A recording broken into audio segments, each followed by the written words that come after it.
Given, and it's also Today, it's never been putting the squeeze. They make money on excessive materialism and militarism. We know full well that racism is still that hound of hell. Dissected. You're treating this like a test. It's not a test. It's not a test. I want to pass in flying colors. It's a test. No one's judging you. Well, the listeners are Exactly. judging you, but they never write in. I mean, maybe you should write in, listeners. Listeners can be brutal. They can make or break you. That's true. They can. They But, can make or break you. you know, you just gotta go for it. Ah. Gotta let go of perfection. That's what I've learned this summer. Nothing is perfect. Nothing is perfect. Life isn't perfect. Well... Welcome to Now in Color, the podcast that brings those who have been erased in history back to the forefront, giving them the voice and place that they deserve. I'm your host, Sandie Chang, and today I'm joined by Kwame Siriboe. Yes, you got it correct. Yes. I asked him how to pronounce that right before starting. Kwame currently serves as the executive coordinator within the Office of the President at the Business Council for International Understanding, BCIU, a premier business association that skillfully leverages its global knowledge and broad network of business and government contacts to facilitate dialogue and initiatives that expand international commerce and encourages economic development worldwide. At BCIU, Kwame facilitates communications and operational efficiency with BCIU's senior executives, board of directors, as well as external partners and vendors. Prior to serving at BCIU, Mr. Siriboe. So official. You're the one that sent this. Mr. Siriboe was an operations manager at Code Now, a nonprofit that focused on teaching computer programming to underrepresented youth across the United States. I actually didn't know that about you. You did. I didn't know that. You did not know that? No. Sandie.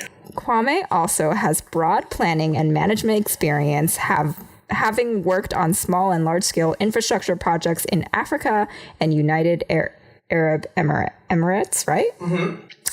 Attuned to international development works, Kwame harnesses the power of design, technology, and thought leadership to bring awareness to public-private partnerships in emerging economies.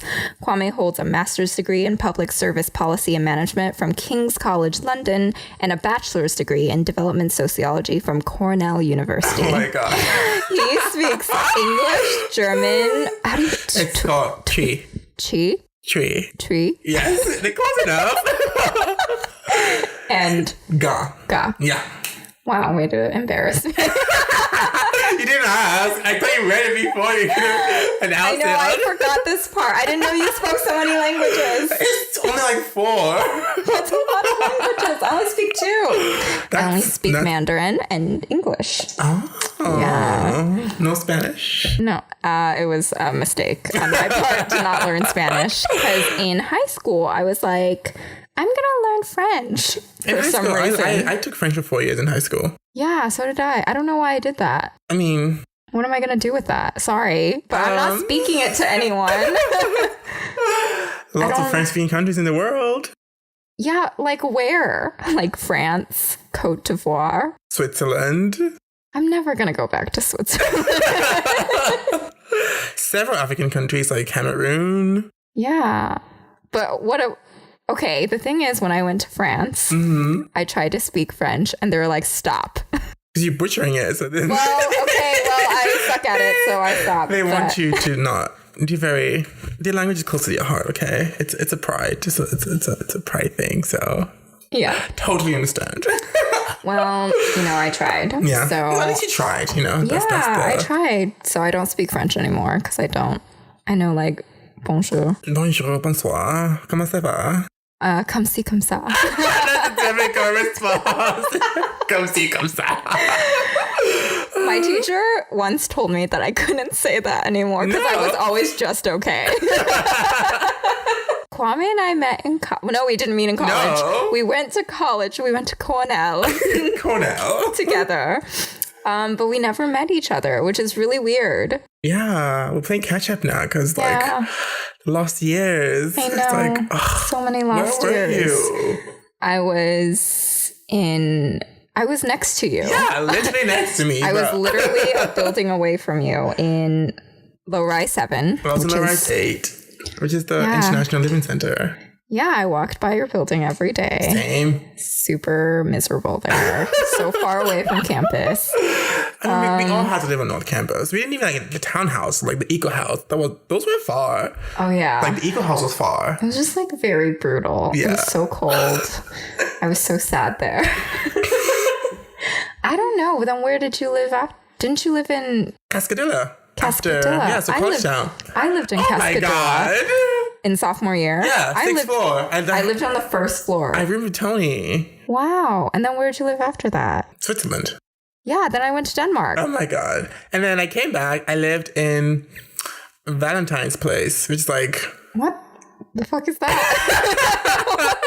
it was on like you walk towards East State Street. It's like down like you haven't been to campus since you graduated, but like Why would I go there? What's there? memories. I'm sure you had fun memories. It wasn't all terrible. I was like drunk most of the time. I think I had a problem. No, because it was down. It was far. Like some of my friends was like, it was like you lived in Africa. I was like, that's racist, That's so but it's true. Where It was was so this? far. I'm trying to like map it. It was off of East State Street, like down. Do you know what Blair Street was? Yeah. I lived on Blair Street. It was like you walked a little bit down East State Street. It's like it was called like all these like new apartments things, but like now they've redone it. It's bougie now. Yeah. I lived in a house on Blair Street, like a red house. I was close to Blair Street.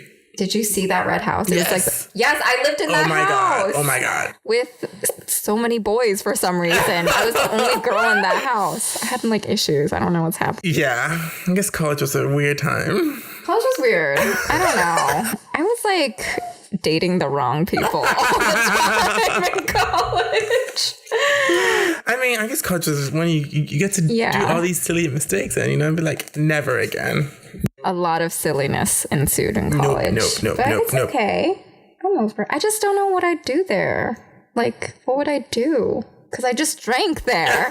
So I just feel like now you're older and more mature. You're not going to just go there to drink. what would I do? What do you do when you go?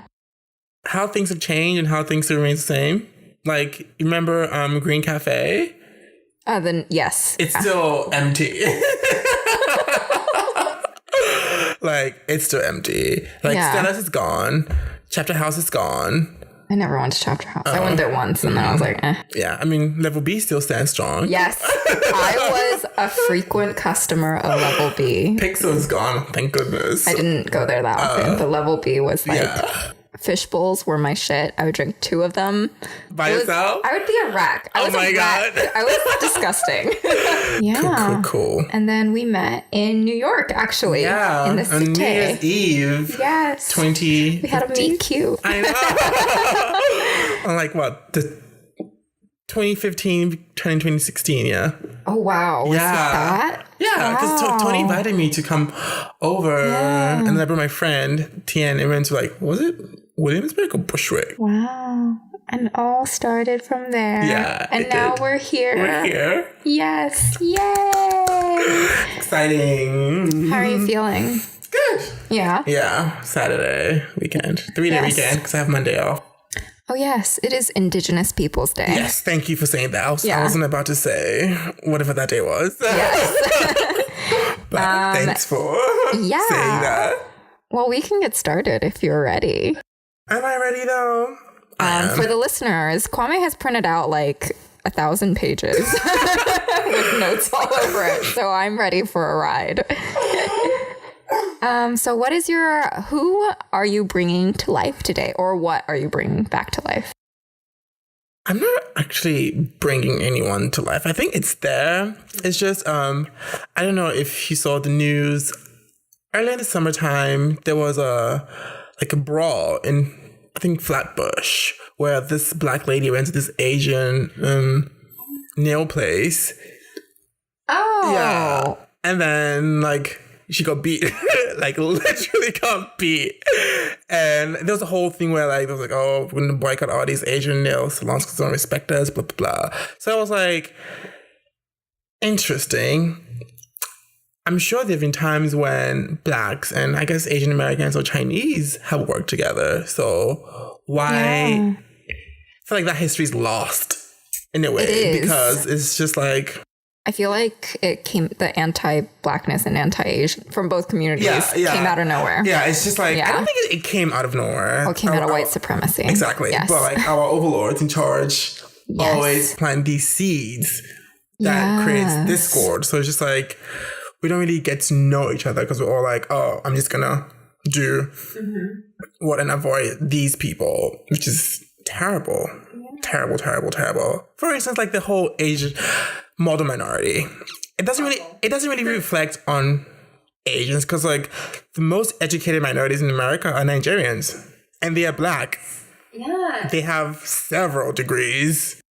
And the biggest poverty gap is within Asian Americans. Yeah, so it's like, but then I feel like I shouldn't generalize, but like some Asians have adopted that myth that like they have to be that.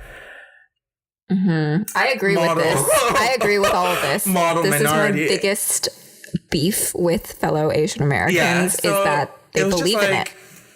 You do know like the most educated minorities in this country are not Asians, but they still believe that, which is like.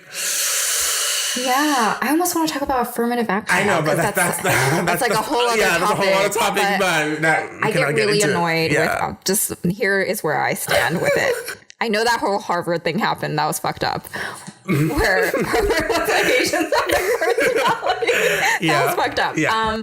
But for the most part, I've always been kind of frustrated with Asians who are against affirmative action because I feel like Asian Americans don't think that it actually benefits us because it does. Yeah. It benefits like all people of color. And I'm just like, I'm so confused why you think you're white. Stop. It's just, you just want to, I shouldn't say integrate themselves, but like assimilate and become like one, like, you know, like the white people, which, whatever, as I roll my eyes. So back to what I said. So I was thinking maybe blacks and Asians have worked together to overcome some kind of adversity or some kind of like, I don't know, come together as one to do something.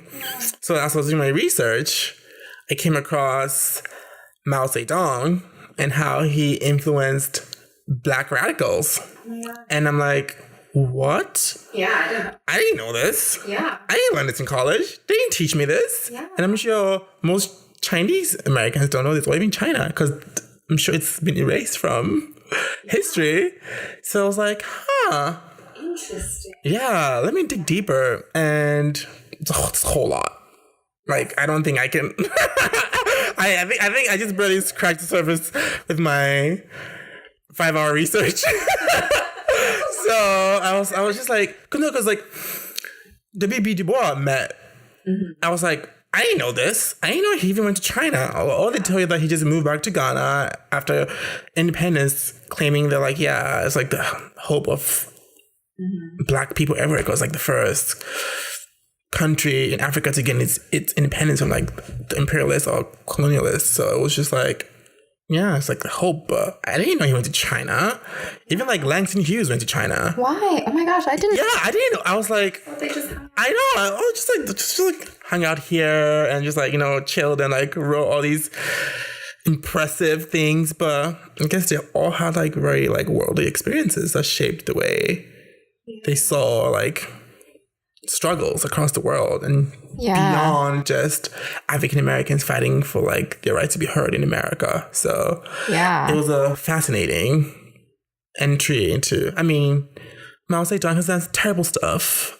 Yes. But let's just suspend that right now and see how he was influential to Black radicals. Let's get into it. I'm excited to learn about this. I don't even know where to start. I have so many notes. Yeah, it's like thousands of pages, literally. It started with like when like Africans first met China, well, Chinese merchants in a way. So it's like, oh, your first. When did they meet? Yeah, when did they meet? So let me just read my notes. I'm just going to read my notes. So it says, since the 7th century, Africans have maintained a consistent commercial relationship with China.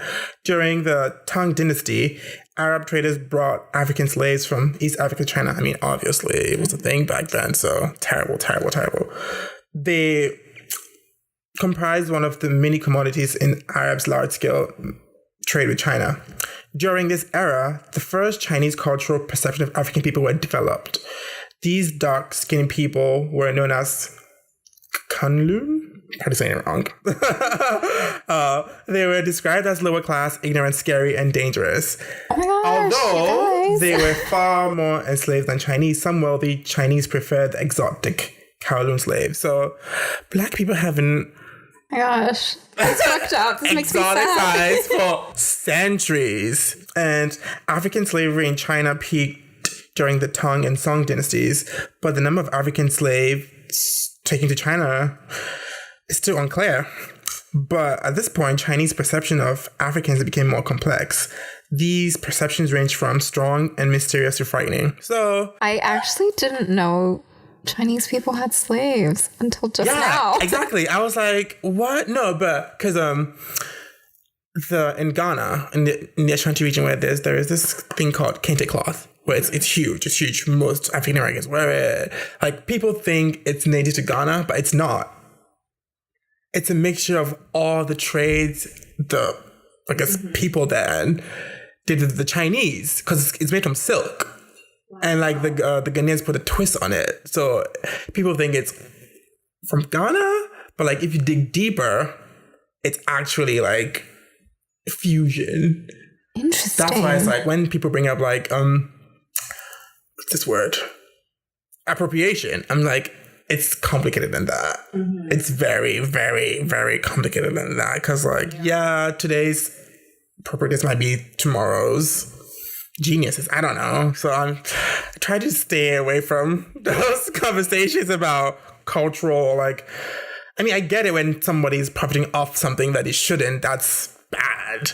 That's bad. But like, with so much cultural fusion, it's kind of hard to just say this belongs to just this people. Because like all these factors and influences have like shaped what the final product is. So you really can't say this just belongs to this people. Interesting. Yeah. Well, should I get into it now? I'm curious what you think of like that white girl who wore that qipao. Remember? Yeah. I kind of like, I was indifferent. I just like, I'm so desensitized now. But when she did that weird bowing posture, I was like, ugh.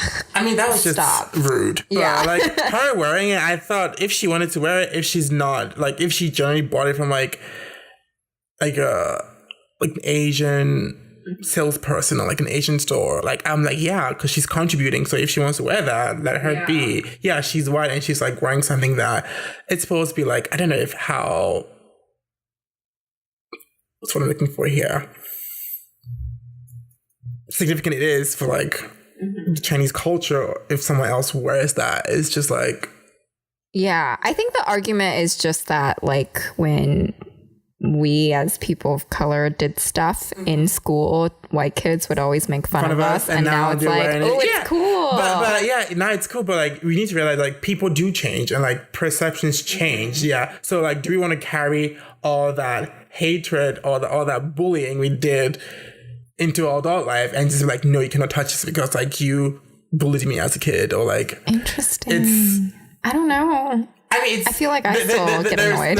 There's no like definite answer, but you don't want to have that shape your view and not allow the people to like experience something that maybe it's going to spark something in them to make a change. I'm just seeing the optimism in me is coming out. Usually I'm very cynic, but the optimism in me is coming out. I'm just like, let us live. There's so much hatred going on right now. I cannot waste my time and just argue with you about this stuff. So just let her wear it. Let her wear it. Yeah. Okay. Cool. Yeah. Like, no, I love that perspective, though. It's just like, there was an Instagram post about this Japanese designer. Oh, I don't know if it's African or Japanese. I don't know. But like, she had black models wear kimono. And I was like, whoa, this is so cool. Because you've never seen a black person with like a kimono.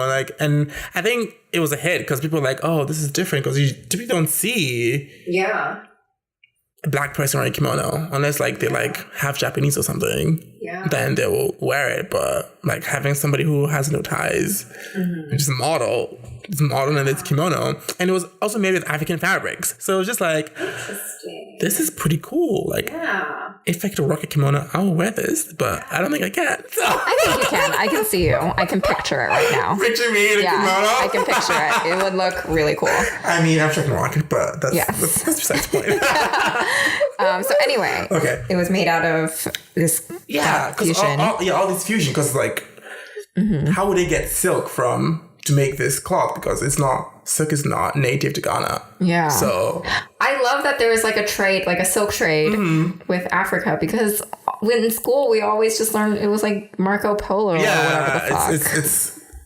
no, not just fucking Marco Polo.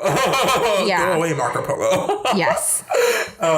So the Kunlun, still saying it wrong, in the Tang Dynasty era were portrayed in numerous stories of the period as heroic, resourceful, and ironically culturally Chinese. So imagine Chinese people saying these blacks are Chinese without any concept of race. Like they're different, but we see much Chinese. Yeah. I want to see like a period movie about this. I know. Like so much material here. Yes. To create like filmmakers listening, make something out of this. I mean, we will watch the crap out of it. We will watch the shit out of it. Yeah, we will.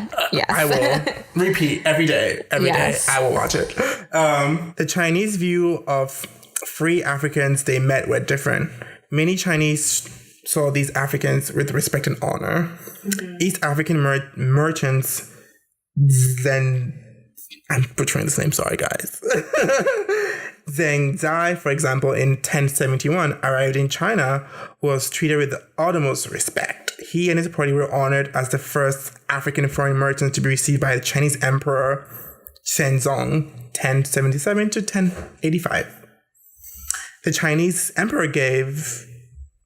emperor gave a Chinese title to Zheng Zai. He became known as Lord Guardian of Prosperity. So imagine a Chinese emperor giving an East African merchant this title and like treating him like a royalty, like equals. Like, where is this movie? Where is this movie? I need to watch this. I need to see this. Oh my gosh. Maybe after I read this big ass book, I'll produce it. For those listening, I just bought Producer to Producer by Maureen A. Ryan. I don't know anything about producing, so producers listening. Listen, because we watch it. Yes. So it says it's unclear whether Zheng Zai was at this point an important ambassador or a wealthy merchant. Okay. It's however clear that his travels to China and his acceptance into the Song courts were an important diplomatic development between Africa and China. So before the slave trade brought by the fucking British and Dutch and Portuguese, we had mad respect from the Chinese. Oh my gosh. Imagine that. The thing is, if Africa and China just like work together, right? I think we can take over the world. I mean, now they are, but it's kind of like predatory in a way because China's just like taking all the resources. China needs to calm down. Like, China's insane right now. Most African countries, they need the money, so like they will look the other way and have China take all the resources. Which is like, I get it, but can it be like, symbiotic relationship where somebody's just eating you until you die? Couldn't you just be like equals? Like, look to the past. Like, it's been done before. And maybe if we make this movie, then right? Everyone will be inspired. We should. Okay. I'll Okay. be After I down. read this Yeah. book, I'm gonna do it. I'll be down. Okay. It says, of course. I have like, of course, white people in here. It says, let me just clarify. I don't mean to sound like prejudice against white people. Oh my God, that's not a thing. I just use that term endearingly, but very sarcastically. It's not endearing. So if you find offense to me saying white people with like a weird tone, I'm sorry. Don't be sorry. Don't. So that's the thing, Kwame. White people need to be sorry. I mean, need to be stopped, but that's a different story. They need to be sorry. It says, over the next 4 centuries and the rise of Europe and particular European trade and colonial expansion, this marginalized Chinese and East African contact. Both Chinese and Africans now look to Europe and the West rather than each other for trading. We're just like, why? It says trading connections between China and Africa were not lost, but neither were they considered important in the new era of global commerce. Thanks to white people. Yeah. But it says by the 19th and 20th centuries, the relationship between Africa and China became important again as commodities like herbs, spices, and precious goods exchanged hands. By the early 20th century, African Americans for the first time began to develop contact and experience in China. Wow. Yeah. So starting from like the 7th century with just Africans, and then fast forward like, I don't know, 14 centuries later, African Americans began to. Yes. History repeats itself. I know. It's like, it says the first significant African American contact with modern China, modern quotes, came during the Boxer Rebellion. Troops from the 10th Cavalry, one of the 4 famed Buffalo Soldier units, were part of international military force of 20,000 soldiers sent to suppress the uprising by the Society of Righteous and Harmonious Fist. What is the Boxer Rebellion? And to free foreign hostages and Chinese Christians held by them. I don't know. I have a note here. It's like, what is this one? Needs more research. Yeah, we're going to research that. I'm going to come back to you and talk about the Boxer Rebellion. So like, if it's the first time that African Americans met Chinese people and they were there to like free them, isn't that interesting? To see like these black soldiers were coming to aid free Chinese hostages. I love this story. It's like so much needs to be this needs to be part of history books in America. I agree, because that would like change all of our perspectives. Yeah. Like it's not just us versus them. Yeah, it's like we work together. Yeah, we actually work together, and that's something we need to do now. We need to work together to fight against white supremacy. Yeah, we do. And it says, between World War I and World War II, African-American jazz musicians such as El Whaley Band of Seattle rose to prominence in Shanghai and other Chinese coastal cities. Some of these musicians ended up incarcerated by the Japanese, unfortunately, when they invaded China in 1937. Damn it, Japanese, why? Why must you do this? The Japanese were also kind of crazy back then. They were. But it says, by far, a large number of African Americans came to China during World War II. Most of these visitors were soldiers who worked as manual laborers or heavy equipment operators. However, a small number of African American workers also worked as doctors, nurses, and staffing hospitals for injured American and Chinese troops. So, with World War II, we never get China's role in World War II. Yeah. I mean, it was portrayed in like... Yeah, China rarely gets a mention in World War II. Except for like the rape of Nanking. Yeah. What role did China play in World War II? They were just getting fucked by Japan repeatedly. They were. Like, a lot of people don't know that like Japanese soldiers also had these like, not internment concentration camps where there was like also experimentation done on like live humans, Chinese people. Yeah. There's rape of Nanking. It's like the reason why like my parents' generation is all like traumatized and intergenerational trauma. We talked about this. And how like real. Yes, and how like my parents hate the Japanese and my grandparents hate the Japanese, and it's just like all of that trauma because they witnessed some crazy shit. So I think China was just getting fucked up. Yeah. Right. And then, I mean, the narrative is that Americans came and saved the day, whatever. Yeah, but I don't know. I don't know how true that is. But that's like what's in the movies. Like Americans came and saved China. Yeah. It says, so in the time where they met, African American soldiers who worked to reopen the Burma Road were the single largest group of blacks in World War II era China. The road ran through the Himalayan mountains and linked India and China. I didn't know about this. I was like, what was this in the history book? Even in college, I didn't learn about this. I didn't learn about it either. I actually took an African culture class in college. I didn't learn about this Yeah. either. And I worked at Africana and like, Yeah. I didn't know this. Okay, Africana at Cornell, update your books, please. Right. I'm going to write to the director, but like, hey, can you include this in your course material? Thanks. Yes. Include this podcast too as a supplement. Yes.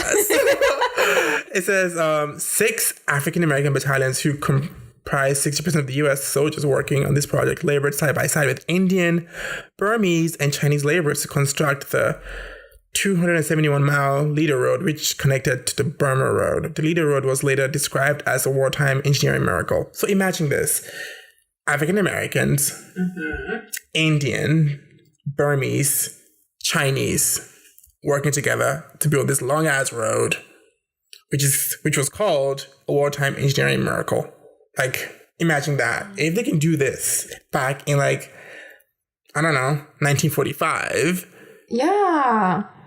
Imagine what we can accomplish. Imagine what we can accomplish if we don't let our overlords divide us and destroy us. Yes. So this discord among us to distrust each other.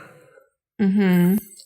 It's fucked up. It's fucked up. And going back to the model minority, that was created to specifically like pit us against each other. And it was specifically created to be like, oh, like look at these Asians, they're so quiet and black people need to be quiet. Yeah, need to be more quiet like the Asians, just like stay in your lane and like not be loud and just be loud, be angry. Yeah.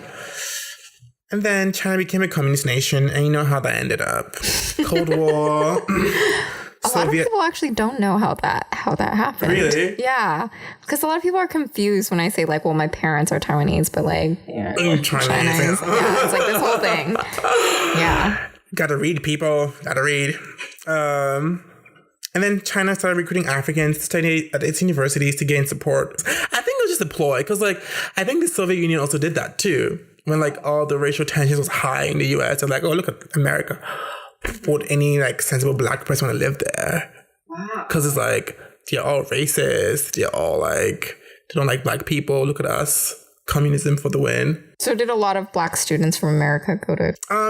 Mostly from African countries. Oh, mostly from African countries. Because I mean, I don't think the US would have allowed African Americans to leave and go to like China. And did they stay and like?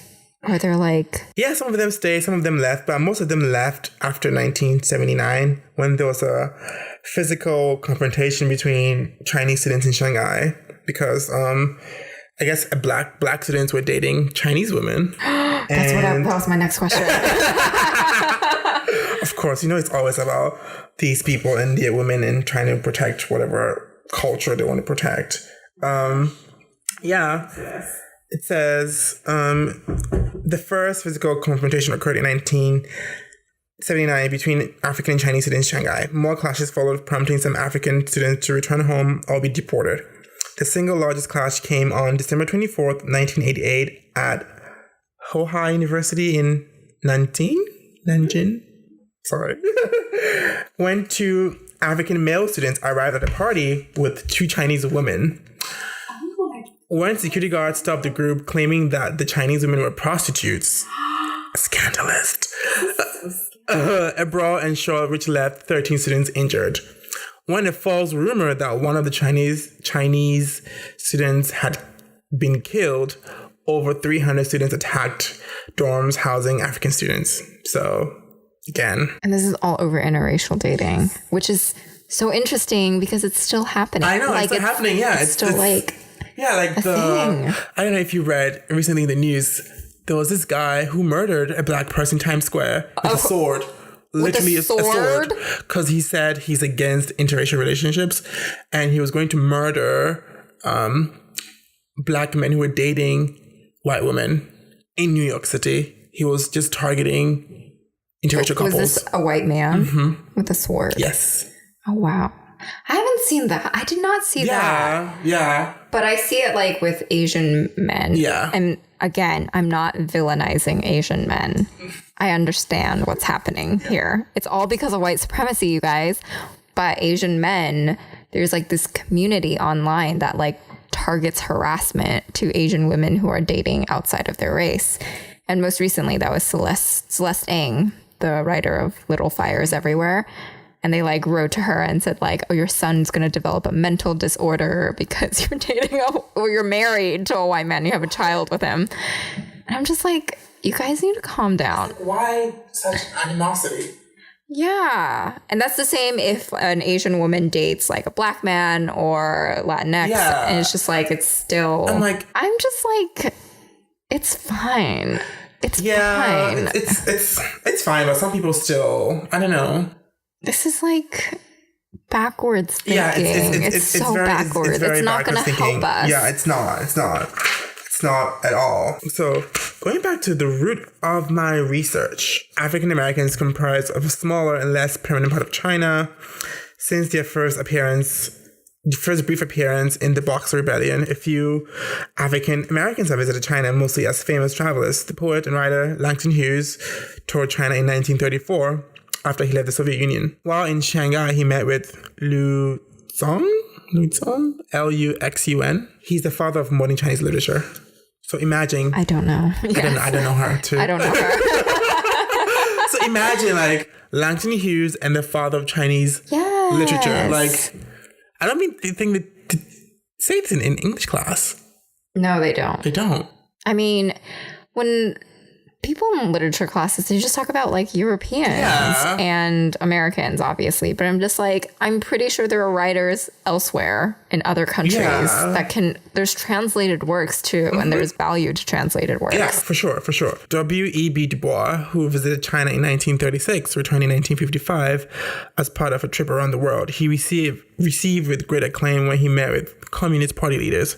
He returned for the third time with his wife Shirley in 1959, and on that trip he met with Mao Zedong. In the 1960s and early 70s, Black American radicals, including the Black Panther Party co-founder Huey P. Newton and Elaine Brown, made political pilgrimages to Beijing to meet with Chinese government officials. And what was the point of going? Because they were inspired by the Communist Manifesto and all the progressive things that Mao Zedong was saying about how like America is treating its blacks awful. Still. Trying to recruit them to the outside of the Cold War to be like, we will treat you well. America sucks. Wow. Leave America. And do you think all those were true? Like if they went to China? Like if they like... To an extent, yes, because they knew who they were. Like if it was like a nobody who went to China, I don't think they would have had the same experience as...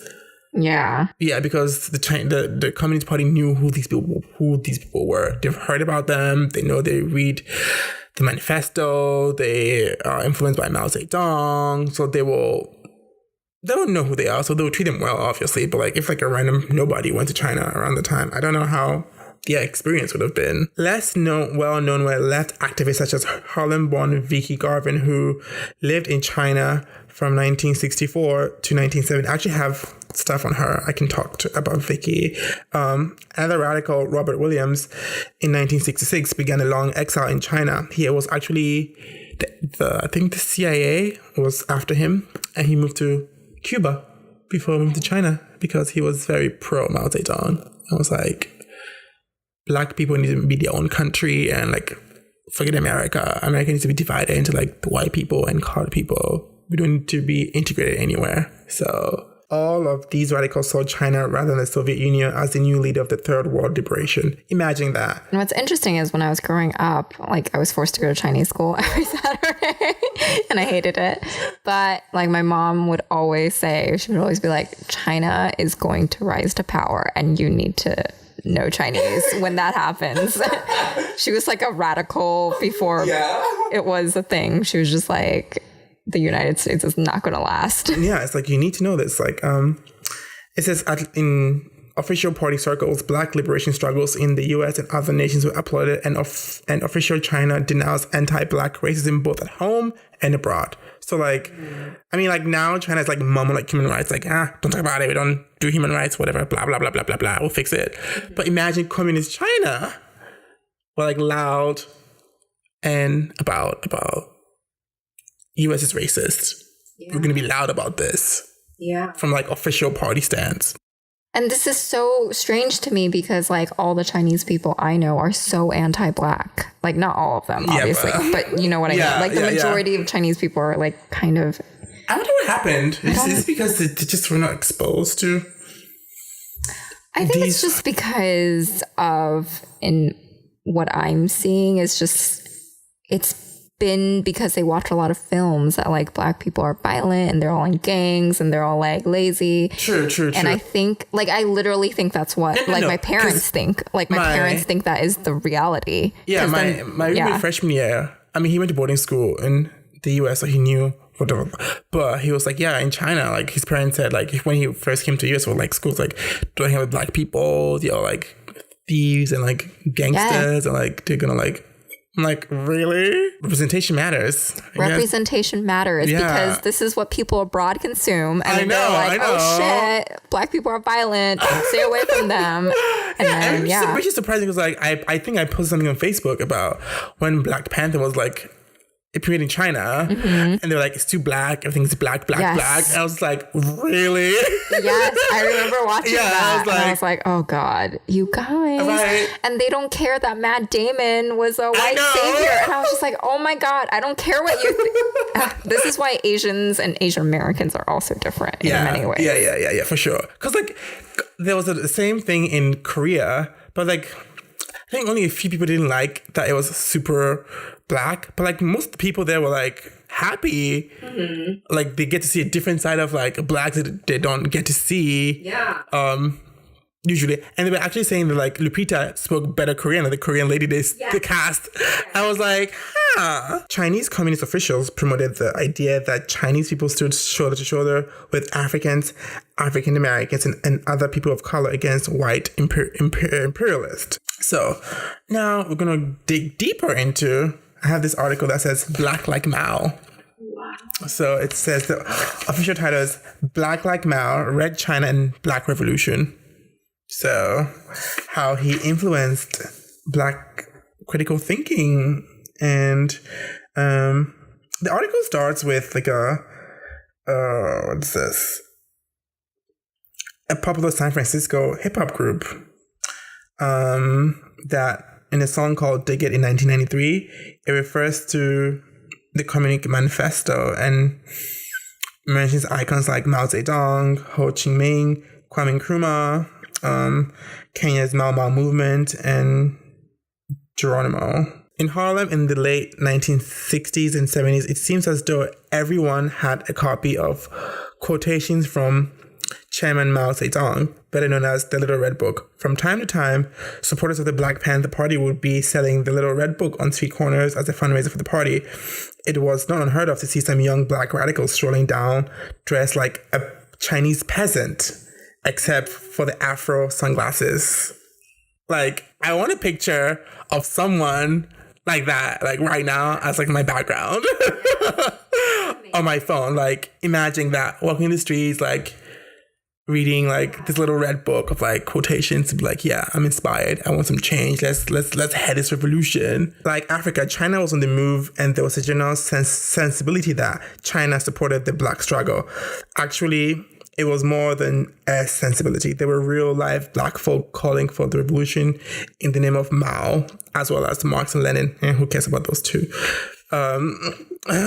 Countless Black radicals of that era regarded China not Cuba or Ghana or Paris as the land of true freedom that might be had. So imagine radicals thinking China, not Ghana, which was the first black country in Africa to gain its independence, Cuba or Paris or whatever, I don't care for Paris, where the land did not actually get real freedom. Like, crazy. I mean, we know Mao Zedong did some terrible shit, but like... Yes, he did. His work, how can a man so far away, his work influence people to think that like China is the place to be instead of all these places in the world where we can be truly free? Wow. China was not perfect, but it was much better than living in the belly of the beast, which is obviously America. It's like when the Black Panther leader Elaine Brown visited Beijing in the fall of 1970, she was pleasantly surprised by what the Chinese Revolution achieved in improving people's lives. Old and young would spontaneously give emotional testimonies like Baptist converts or glories of socialism.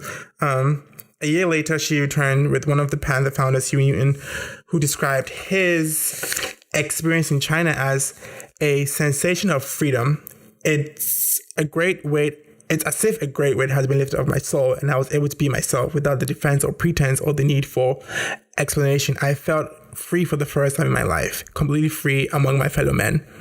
Like, the founder of Black Panther Party went to China and felt completely free.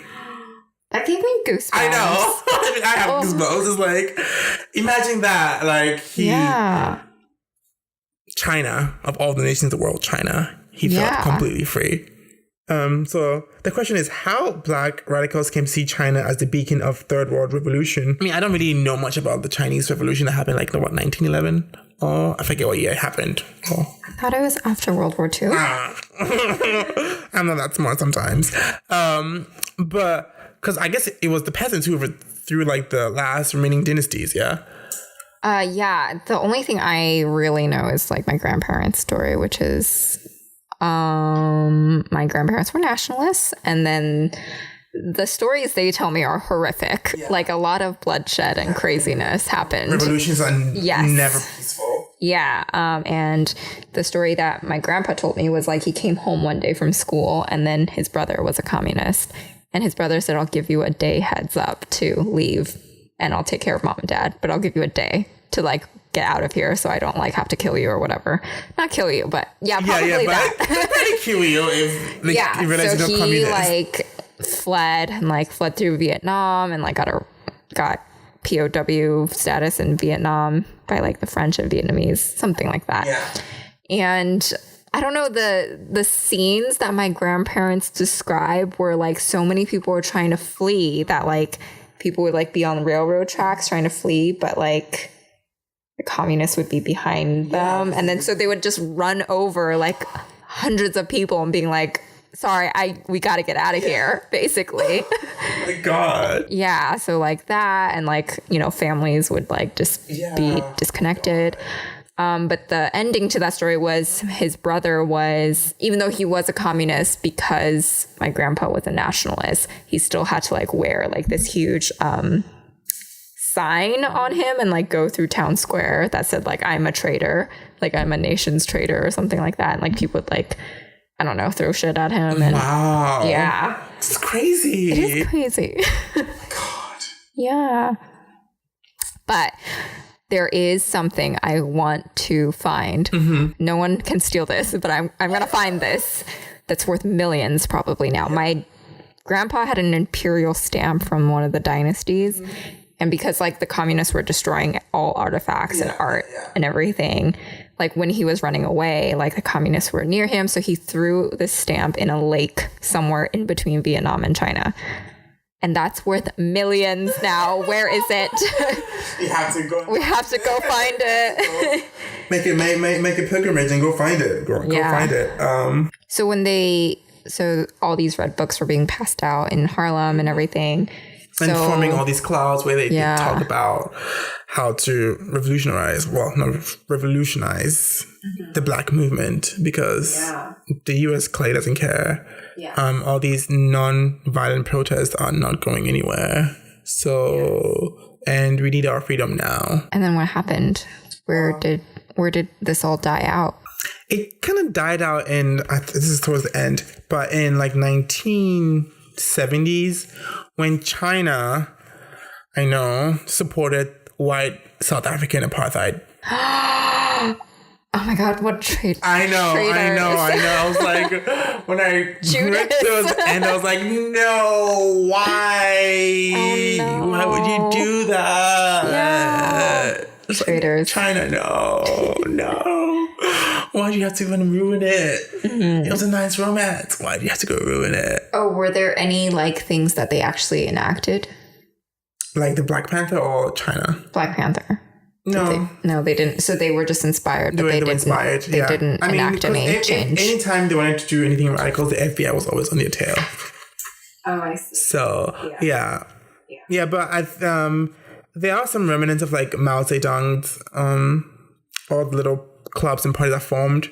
They still exist now, but they may be under different names. Yeah. So, but like they still exist still today, and they're still being influenced by him. So where did China turn? Like, where did they turn their backs on Africans? In 19... Yeah, but like, why is what I'm trying to ask. Like, why after all this support, they're like, oh, apartheid sounds cool. You know? Resources, because South Africa has lots of diamonds and gold and stuff. It was literally for that. Resources, because all the white people, like, do you know about the De Beers?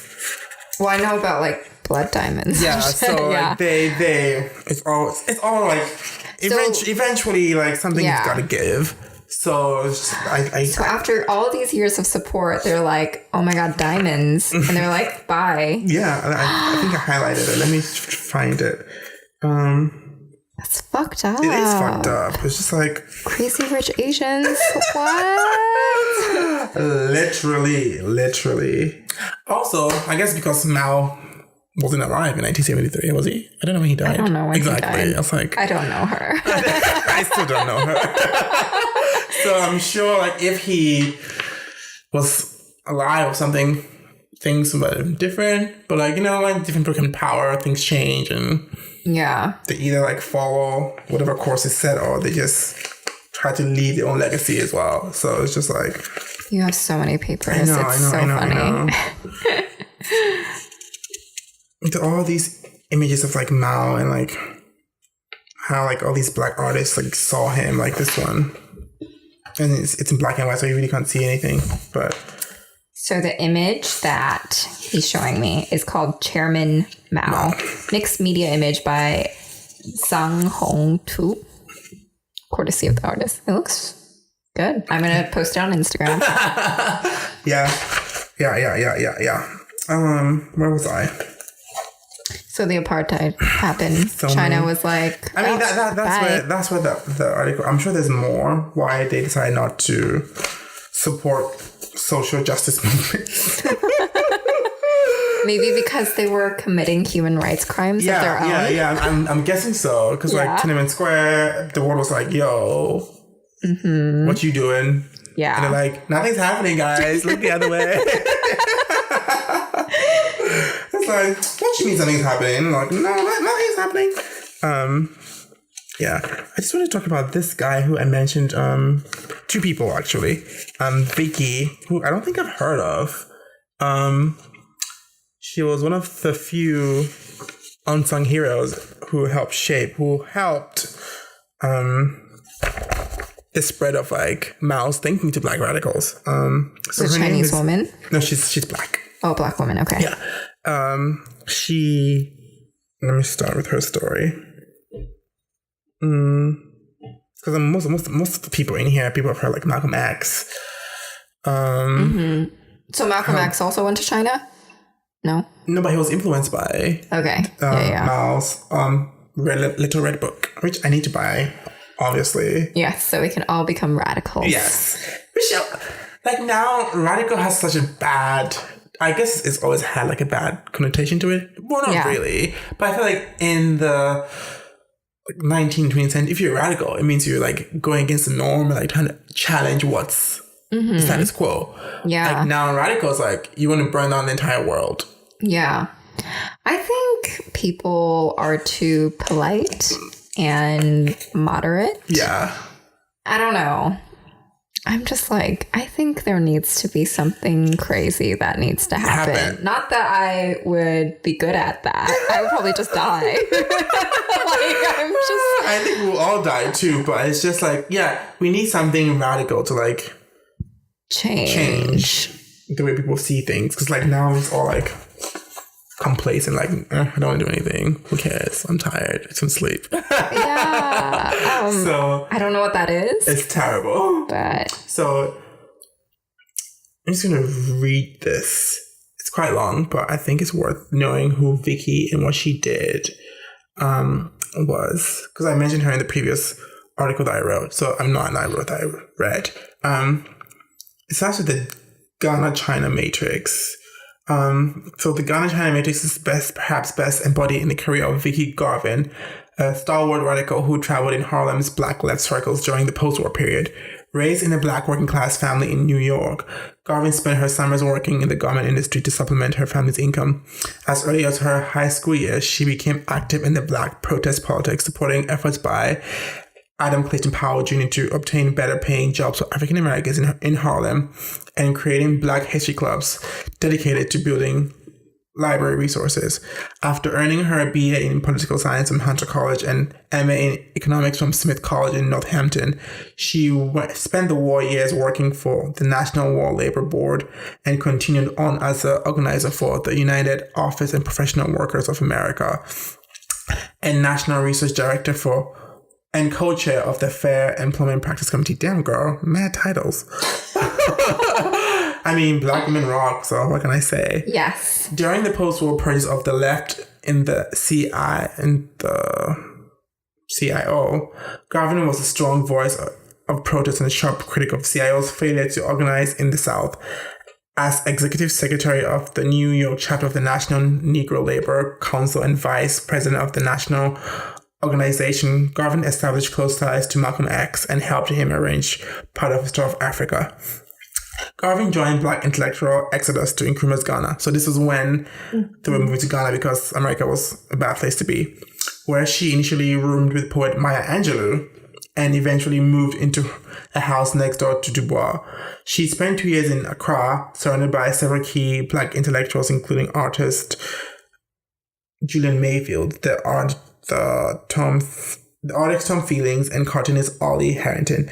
As a radical who taught conversational English to Cuban and Algerian and Chinese diplomatic corps in Ghana, she would have had difficulty not developing deep internationalist outlook. Conversations with Dubois during his last days in Ghana only reinforced her kindled interest in Chinese revolution. Indeed, through Dubois, Garvin got a job as a polisher for the English translations of the Peking Review and teaching positions in the Shanghai Foreign Language Institute. She remained in China from 1964 to 1970, building bridges between Black freedom struggle, African independent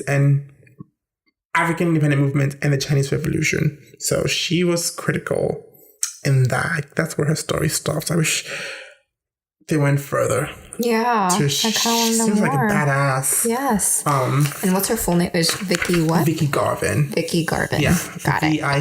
VICKIGARVIN. I think I would do more on her. I mean, of course, most of the stuff was on men. Who we are over. I know, so over. I was just like, who cares what you did? Whatever. So during this time, like all these radicalized, quote unquote, Black people in America were reading the Little Red Book. What was going on with Chinese Americans? Fascinating question. I don't know. Yeah. I don't know. Like, were there any... I would want to know if there were any, like, Chinese Americans who joined in. I mean, I've seen pictures of, like, Yellow Peril supports Black Power. Yeah.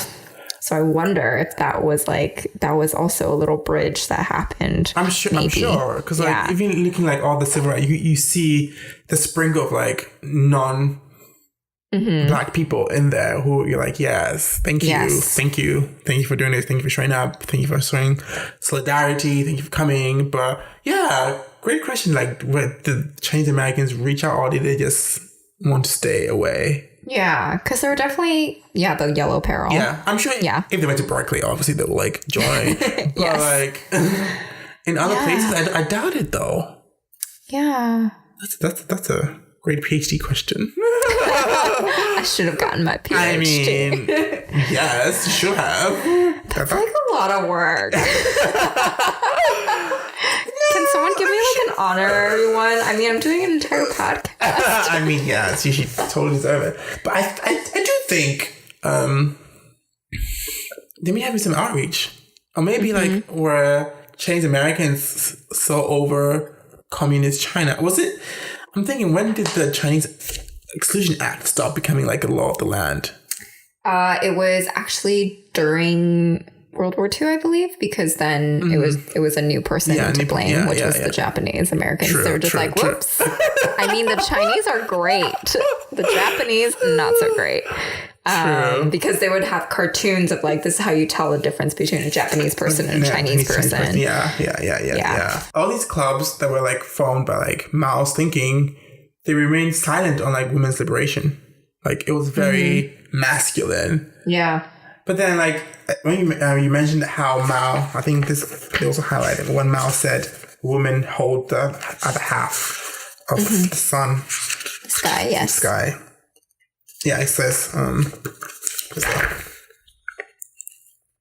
although China's own history on the woman in question is pretty dismal, Mao's dictum that women hold up half the sky, as well as his brief writings on women's equality and participation in the revolutionary process, endowed women's liberation with some revolutionary legitimacy on the left. So, like, I mean, there were some women groups that formed out of these Mao thinking, and they were also very militant, like the men, but it was for women's right, because most of these clubs were very masculine oriented. It's just like men, and putting women to the side. It's like, really?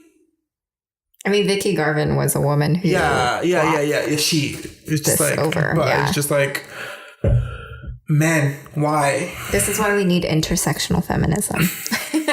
We do. Yeah, because this one says it right here. It says, the revolution was clearly seen as a man's job, since women barely figured in the equation. Indeed, one of the most striking facts about the history of anti-revisionist left is how male-dominated it remained. It's like, men, why? So you always want women in the room, but you always silence them. Yeah. Makes no sense. Like, let them speak. It's still happening now. So what are some things we could take away from this? What can we do to... Like, if you had read this as a child or a person, a student, in your history books, like, what perspective would have shifted for you? First, like, China's involvement. I think I'll have a great appreciation for China, even though in the end they became a Judas, but like, like they were actively playing a role in the civil rights that we don't talk about. Yeah. Even though they were not physically here, like Mao's teachings and his words shaped all these influential young people who didn't go to Europe or somewhere to read about some like I don't know, like about Machiavelli or like some bullshit European. Yeah. I mean, yeah, sure. Lenin and Marx, they're still there, but it's just like, for them to like completely embrace Chinese thinking and philosophy is just like. Yeah. Do you think you would have changed in any way? I don't know. I mean, it's also adds to the fact that, like, yes, the Black liberation struggle was very international, but it was beyond just Africa, USA. Yeah. It spread all the way to China. Like, China knew what was going on. Yeah. Yeah, sure, the Soviet Union also knew as well, but China also knew. Like, you rarely... Yeah, that like China knew that the US was going through all these turmoil, but they knew. Yeah. And they were playing a huge part, actively playing a huge part in. It makes me think I know that this happened where I think the US intentionally erased China's involvement with the civil rights movement because they wanted to just like the model minority myth, they wanted to further isolate Black Americans and be like, oh, see, no one's supporting you. Yeah, it was just us. Yeah, and it's just like, you guys are being really loud and annoying and no one else cares. But it's actually not true. The whole world cares. The whole world cares. Yeah, it's like, the whole world cares. It wasn't just here. Yeah. It's like, I mean, imagine if there was like a 24-hour news cycle back then. I know. I think there would have been a lot of change. Yeah. I think like even now, if we talked about this, maybe China would help us. No, China's too busy trying to like take an island away from, build a fucking island in the middle of the sea. And, Taiwan? no, another like military base. Oh, what? Build like a man-made island to show their like military strength. Oh, I didn't know and this. the US like, it's an act of aggression, taking it to war. And I'm like, yeah, go ahead, go fight, whatever. Oh my gosh, please. I can't. I will not survive this war. I can't. Please don't. I mean, they won't, but they could. Honestly, if we went to war with China, all of us would die. Yeah, because they have endless supply of people. What do we have? What do we have? We have nuclear weapons. And China doesn't. Yeah, we might have more. Oh shit, we're all gonna die. I can't handle it. I need to live. Unless China goes to Kim and be like, yo, since we got your back. Yeah. It's time you pay your debt. Oh my god. Yeah, we're fucked. Yeah. So, and Russia's just gonna be like laughing, like, where should we go to not be fucked? New Zealand. Okay. Yeah, yes. that's New Zealand. That's the place to be. Or Iceland, do you think? Mm-hmm. Or Greenland? I mean, can we really survive in Greenland, though? I don't think we can in Greenland. There are people there. Yeah, but like, not a lot of people. Yeah, that's true. I think there's only like, I don't know. I actually don't know how many people. Like a sprinkle of people, like, do your research here and just stay there and just like live. Yeah. I don't want to be in that war. How do we leave? I need to leave before this war happens. I can't handle it. No, it's fine. I don't think it's going to happen. I mean, I think the next frontier for war is going to be on the internet. Internet war. Yeah, like Shit. once you cripple like Wall Street, it's a wrap. It's able to penetrate and cripple like computer systems. I mean, remember a few days ago where all of our Facebook accounts were hacked? Yeah. Yeah, I think that's the future. The future's going to be cyber warfare. Wow. Yeah, it's like, you can have...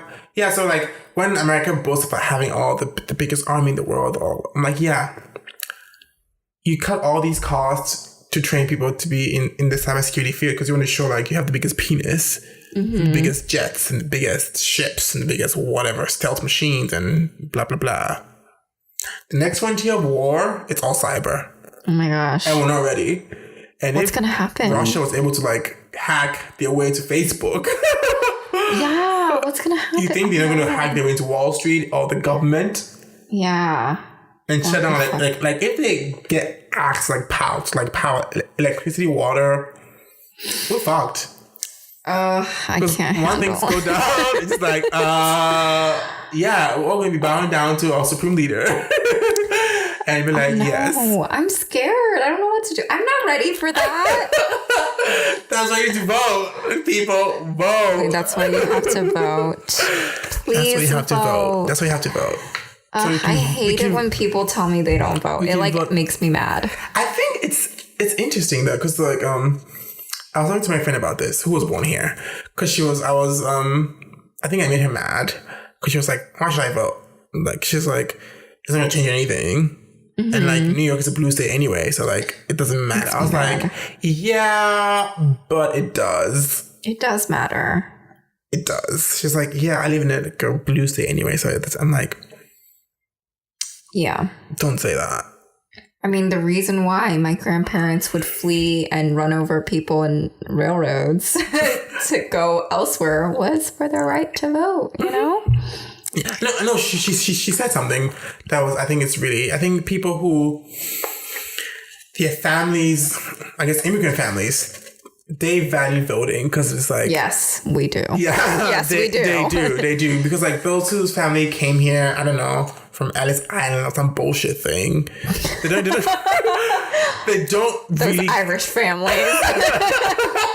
Fucking telling us about their potato family. They don't really care as much because like they're like, oh yeah, my vote doesn't really matter. I live in like a blue state anyway. Maybe if I live in a red state, maybe yeah, that will matter. But I don't, so like whatever.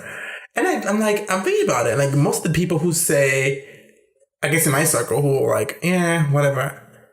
They're not really I guess they're immigrants, but like their family's like so far removed from whatever. Like so, like they've been here. Feels like they've been here forever. So it's like.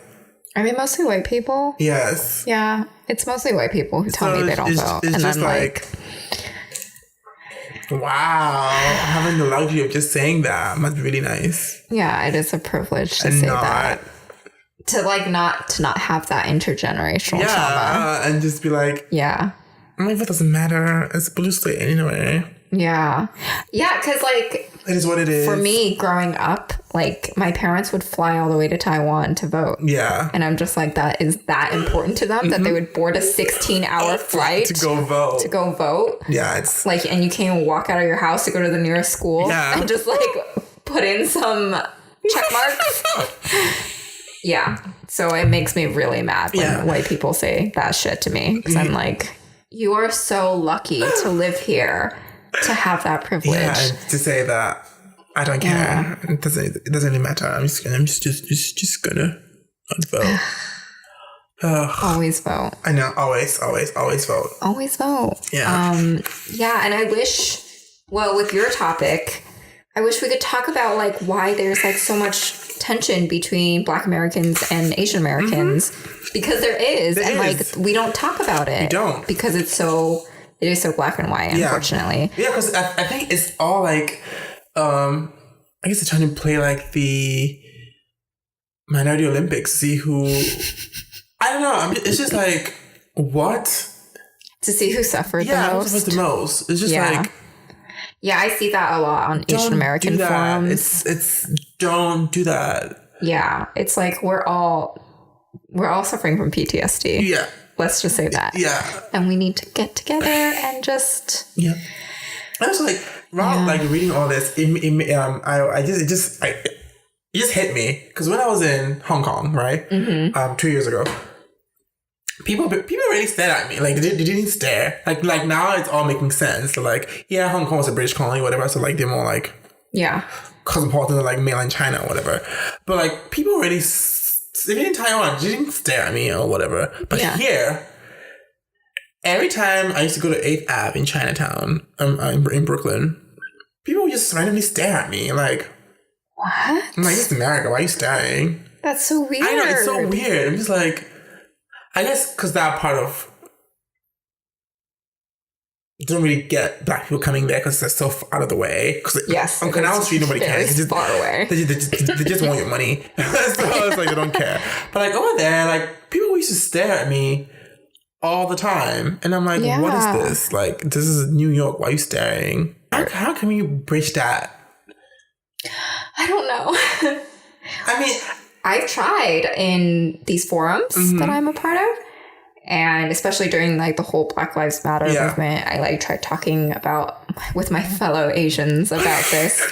And I got a lot of hate for it. Yeah. Like they came after me. They like started sharing my profile around and calling me a race traitor and like sharing pictures of me and Garrett around and being like, oh, she obviously sucks that pink dick. And, my God. Awful things. All for defending Black Lives Matter. And I'm like, wow. It's fucked up. It is fucked up. Yeah. And the thing is, Asians, not all Asians, but Asian American, these forums, they like talk about like Black violence as if, how do they talk about it? Like they talk about their struggles about like, oh, well, we don't get into colleges. So that is the equivalent of a Black man being killed for no reason. It makes me so angry. Like they put that in the same plane. And that's why I like left all these groups. I was like, oh my God, I'm not part of the community because they literally think this. Yeah. Like I've talked to like some Asian Americans who like are so against affirmative action. They're just like, well, my life would have been better if a Black person didn't take my spot at Harvard. And I'm like, are you kidding me? Like, you're a hedge fund manager. You're fine. There's like 1,000 other schools you can apply to. Yeah. Come on now. And like, what is Harvard going to get you? You can go to you can go outside America. Yeah. It makes me really angry. You can go to school in fucking Singapore. Yeah. Singapore's and US is like top 40. Yes. Or like even the top 20. I don't know. And undergrad doesn't mean anything. Right? I haven't done anything with my degree. It's like, if you don't know how to network, it's useless. Yes. So you need to learn how to network. Yeah, if you don't know how to network, it's useless. So like, yeah, you get a Harvard degree, but you still, if you don't know people, what's the point? Because it won't get you anywhere. But yeah, that's how deeply divided it is. I don't know how to bridge that. I don't know how to say. I mean, I think there's this assumption like all black people are like dumb, so like they use affirmative action to get all these. But it's not the case though. That is not the case. They are rich black people whose parents can afford to pay. And I think what other people keep forgetting is like colleges also need money. They can't just give free rides to everyone. Yes. I'm sorry. Yeah. Some of us are still paying our fucking student loans. Yeah. So yeah, just because you have a sob story and you check all the marks, if you're not paying some part of the bill, I'm sorry, they're gonna pick someone whose parents are just gonna write the big fat check. Yeah. It's all about the money. Whether they're white, brown, yellow, blue, green. If they got the money. Yeah. You think all these libraries pay for themselves? All these beautiful Instagrammable libraries. So like people keep forgetting the other side too.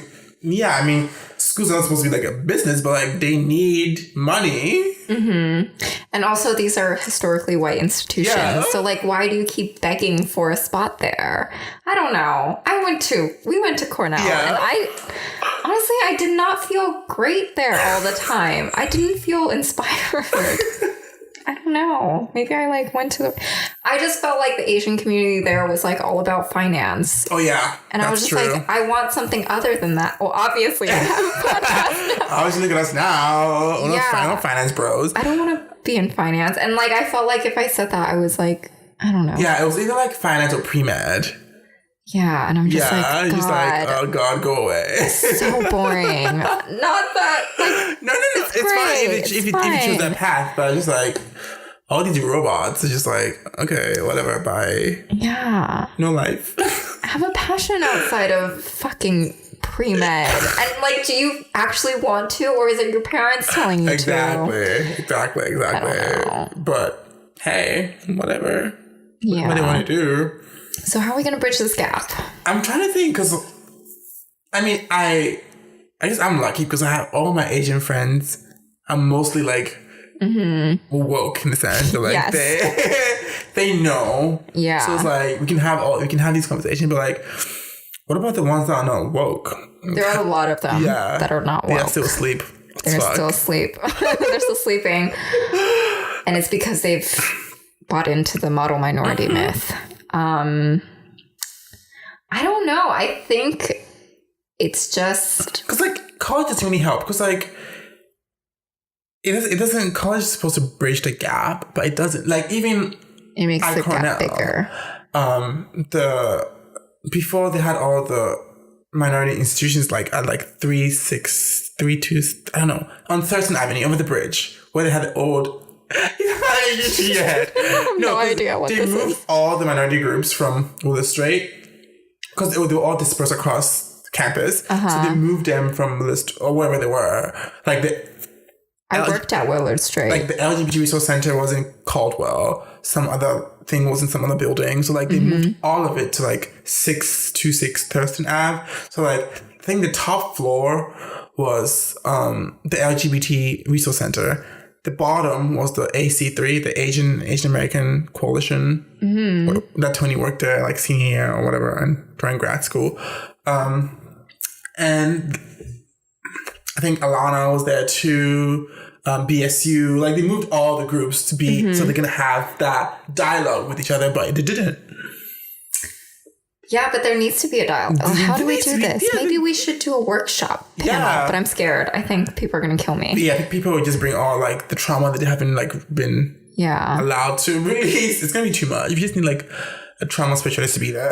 In case they unload, to be like, can you help us? Because I'm just about to like pass out from this. We should do a workshop. Okay. Offline, we're gonna talk about this workshop. Yeah, but for sure. But that because I think with the Latinx. I always say Latinx. I don't know why. I say Latinx too. So like Latinx and blacks, they do kind of have that. Even though there's some like tension there, they do have that gap. Because I see that in like the Bronx. Every time I go there, it's just like they have some kind of dialogue. They have each other's back. So like if like they will rally and support each other. But besides that, I don't think there's like a dialogue between like the Latinx and like Asian communities, or like Latin-esque and like the Indian community. It's just like because they're all so far removed from each other. Yeah, it's just like with Black and Latinos, they always find a way to like.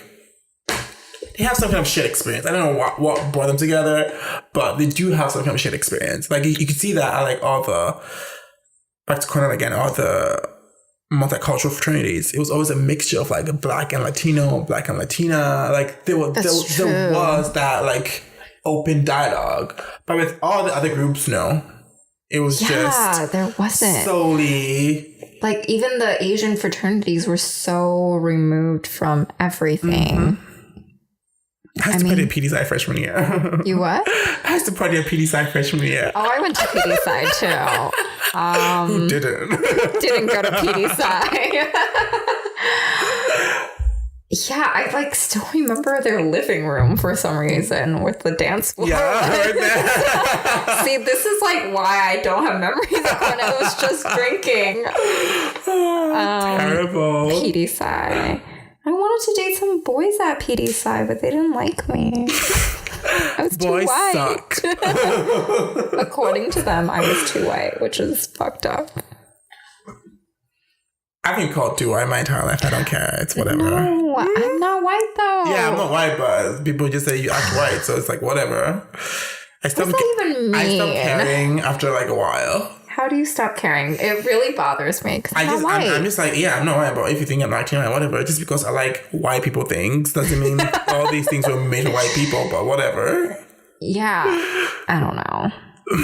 Whatever. It's but like, I think when they say that, it's because like I'm not quiet, which is annoying. Yeah, to me. Someone to be like docile and be silent. Like I'm not gonna be fucking kawaii or whatever. You know what I'm saying?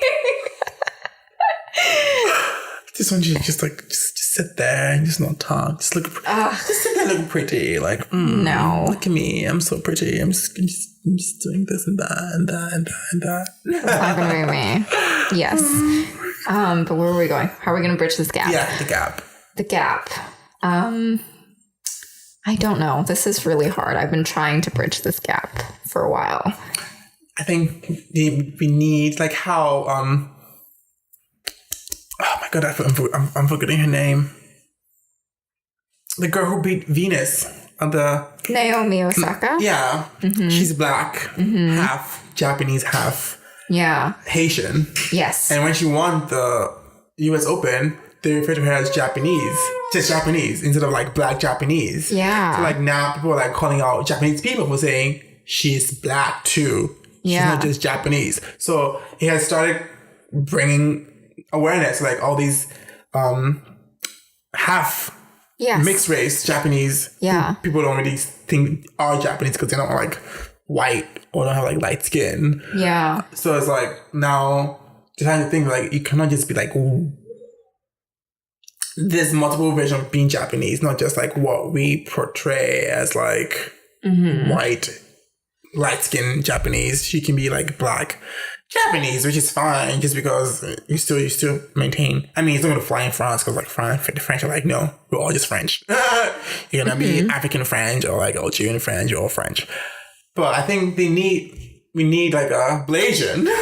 We need more ablation. We need ablation that's like, yeah, we can bridge the gap because like, look at me, I'm Black, I can speak Cantonese, I can speak, my mom is like African American, my dad is Chinese, or like my mom is, I'm this and I'm this. So like, yeah, we can bridge the gap. And like once they start to see it, I think it's also more about awareness. We need Asians, now that Asians are being represented more in media, we need them. I mean, it's not fair to say that we need to like have them be a platform, but like we need people like that to bring awareness to like, yes, I am Asian and I support BLM. I am Asian and this police brutality sucks.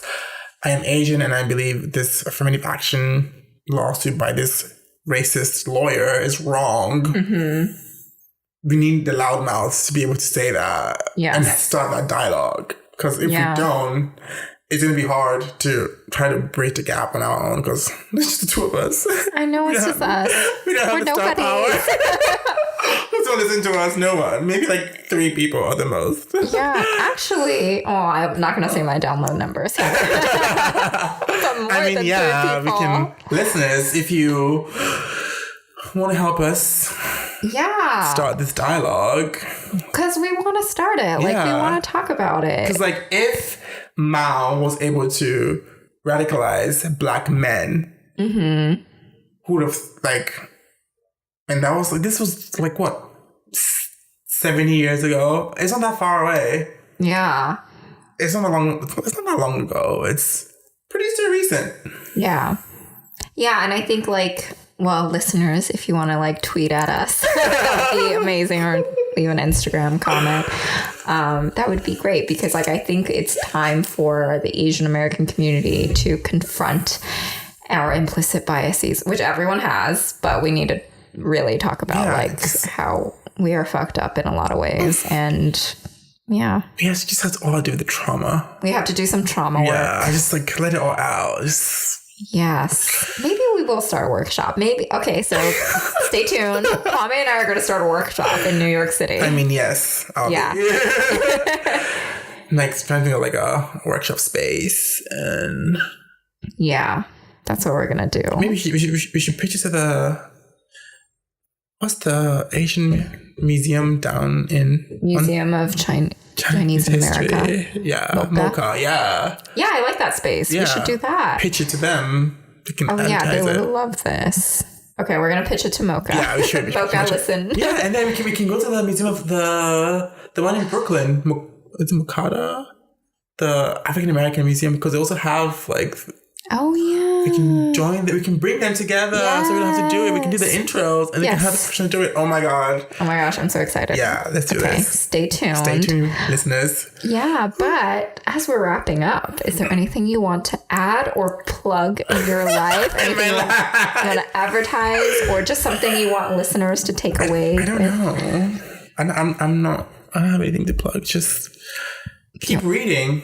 Yeah. Because you never know what you find. Because I was just randomly... Because my topic was going to be about interracial relationships with like Blasians. And now I was like, Mao? What the hell, Mao?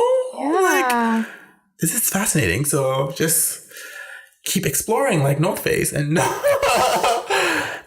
yeah, just keep going at it.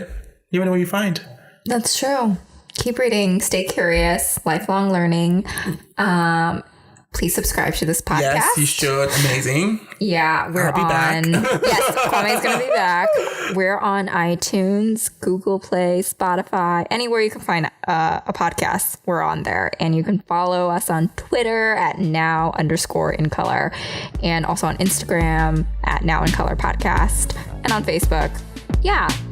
Subscribe, leave a review, and discover more. Yeah. Thank you for listening. Thank you.